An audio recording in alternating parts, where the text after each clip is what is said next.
안녕하세요. 안전한 투자로 편안한 노후 준비 중경투 TV입니다.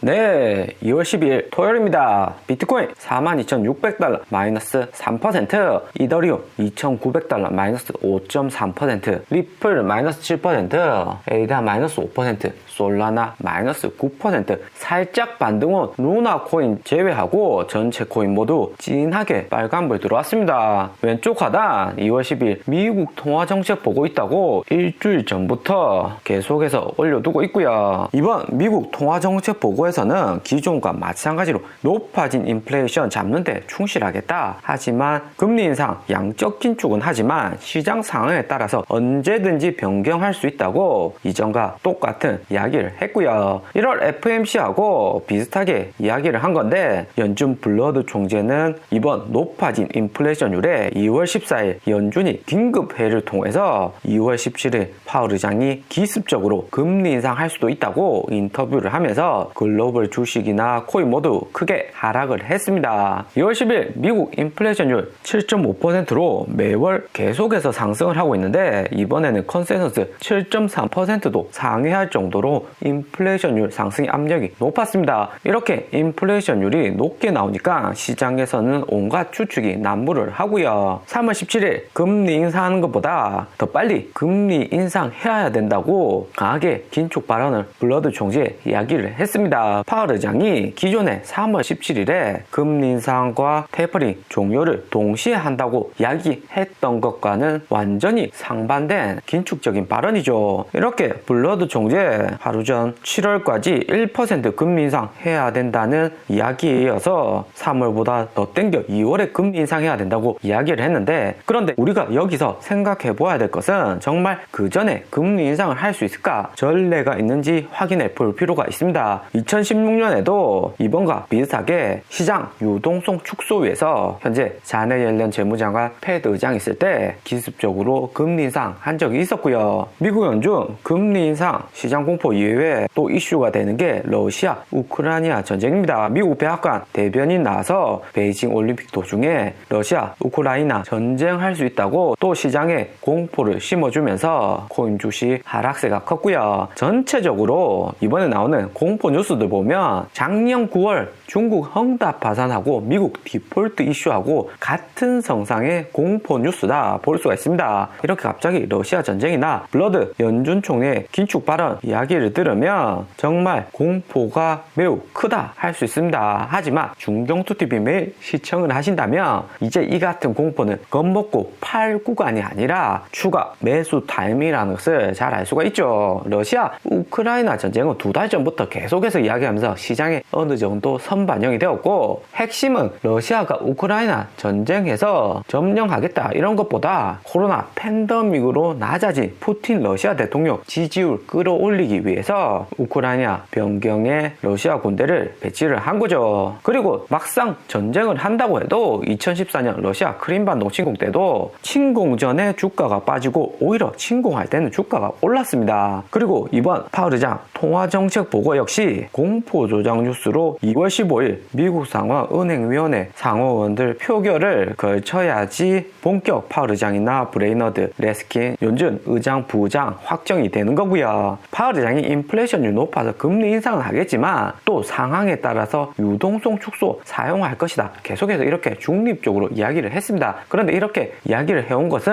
2월 15일 바이든 대통령이 파월 의장, 브레이너드, 레스킨 지명은 했지만 100% 연준 의장 확정이 된 것은 아니고요. 2월 17일부터 파월 의장은 공식 연준 의장으로 활동하는 거기 때문에 이전과 같은 중립적인 발언 안 할 가능성이 높습니다. 또 2월 17일 사전 금리 인상할 수 있다고 이야기도 있고 3월에 0.25%가 아니라 0.5% 금리 올린다는 것도 시장의 예측일 뿐이지 100% 확정은 아닙니다. 파월 의장이 6월에는 금리 인상 0.5% 기존의 2배 이상 상승 가능하고 양적 긴축 할 수도 있겠지만 3월은 코로나 팬데믹 끝나고 첫 금리 인상이기 때문에 시장이 받아들이는 정도가 0.25%만 금리 인상을 해도 클 것으로 보이고요. 보이고요. 이번 이 같은 공포 뉴스로 이더리움부터 리플, 에이다, 솔라나, 폴리곤 메인 알트코인들 진한 빨간불 들어왔는데 매수하기 좋은 타이밍이다 볼 수 있습니다. 정말 전쟁 나고 금리 인상 한 달 더 땡겨서 한다면 비트코인 마이너스 3%보다 더 크게 하락이 왔겠죠. 비트코인 이미 작년 11월 10일부터 석 달 연속 계속해서 하락했다가 반등이 온 구간인데 한번 이렇게 비트코인 4만 달러 이상 반등이 오면 기관 투자자들이나 개인 투자자들 잘 팔지는 않습니다. 현재 같은 이런 공포 뉴스는 일부러 개인 투자자들 털어내려고 개미 터는 구간이다 볼 수가 있고요. 비트코인 차트상으로 보면 현재 구간이 작년 8월과 매우 비슷한 구간입니다. 작년 8월 비트코인 29,000달러에서 37,000달러 크게 상승을 했다가 일시에 4일 연속 하락을 했다가 추가적인 큰 상승이 나왔고요. 현재도 코인 시장을 보면 개인 투자자들 코인보다도 대량의 현금을 가지고 있기 때문에 언제 들어갈지 타이밍을 재고 있는 듯 하고요. 그리고 2월 17일 연준 FOMC하고 3월 17일 미국 금리 인상 한다고는 하지만 이미 시장이 알고 있는 상태고 3월 17일 미국 금리 인상까지 한 달 이상 시간이 많이 남았기 때문에 충분히 비트코인 여기서 어느 정도 조정을 받고 크게 상승이 가능하다 볼 수가 있습니다. 다음 비트코인 가격이 상승할 수 있는 구간은 47,000달러 이상 구간이 될 듯 하고요. 일시적으로 조정받고 개미 털고 있는 구간이다 볼 수가 있죠. 미국 주식 역시 이번 연준 긴축 발언이나 러시아 전쟁으로 크게 하락을 했습니다. S&P, 다우, 나스닥 모두 하락을 했고 전쟁 날 거라니까 크루드 오일, 석유 가격은 93달러 플러스 4% 크게 상승을 했습니다. 석유뿐만 아니라 골드 역시 전쟁 이슈로 1.4% 미국 주식 장중에 반등이 났고요. 무엇보다 전체 나스닥 주식 중에서도 애플이 168달러 선까지 하락을 했는데 애플이 168달러 아래로 떨어지면 나스닥은 한 번 더 크게 하락이 올 가능성이 높습니다. 애플의 주가 168달러가 21선에 걸쳐 있기 때문에 개인들 투심 강하게 만들어주는